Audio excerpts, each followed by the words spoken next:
সেই দিন ছিল আমার ছেলের জন্মদিন। তো রাত্রেবেলায় একটু মিডনাইট সেলিব্রেশন করেছিলাম, ছোট্ট একটা বাড়িতে বানানো কেক দিয়ে, কেক কাটিং করেই মিডনাইট বার্থডে সেলিব্রেশনটা ছোট্ট করে সেলিব্রেট করেছিলাম।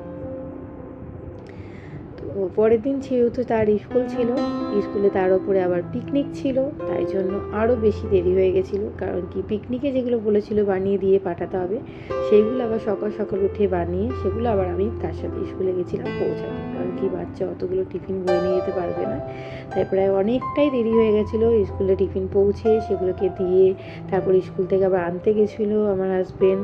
তারপরে আমরা গেছিলাম মন্দিরে পুজো দিতে, তারপরে বাড়ির পুজো করা, রান্না করা, তারপরে সমস্ত কিছু সাজিয়ে তাকে এতক্ষণে খেতে দেবো।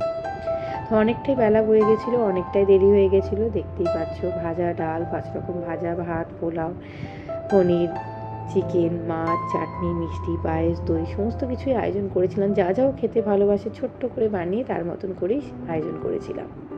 তো প্রথমে তার বাবা, তারপর আমি, মা, বাবা সবাই একে একে করে আশীর্বাদ ছেড়ে তারপরে তাকে খেতে দিয়েছিলাম।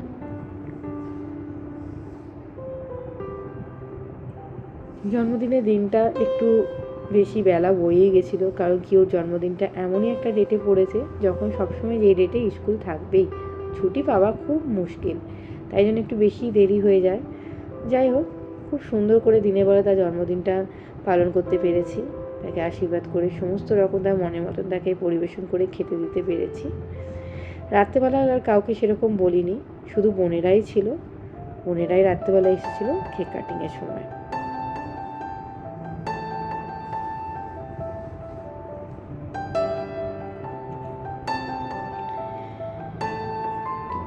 দেখতেই পাচ্ছ, বোনেরা এসে গেছে। ছোট্ট পুটকি সোনা তার পাশে দাঁড়িয়ে কেক কাটছে। দুজনকে খুব মিষ্টি লাগছে, খুব সুন্দর দেখতে লাগছে, দুজনেই খুব মিষ্টি। তো খুব ভালো করে রাতের বার্থডেটাও সেলিব্রেশন করা হয়েছিল। তো এই ছিল ছোট্ট বার্থডে ভিডিও ক্লিপ আমার ছেলে। আশা করছি তোমাদের সকলকার খুব ভালো লাগবে। ভালো লাগলে অনুরোধ রইল ছোট্ট করে একটা লাইক, কমেন্ট, শেয়ার করে দেওয়ার। সবাই খুব ভালো থেকো, টাটা।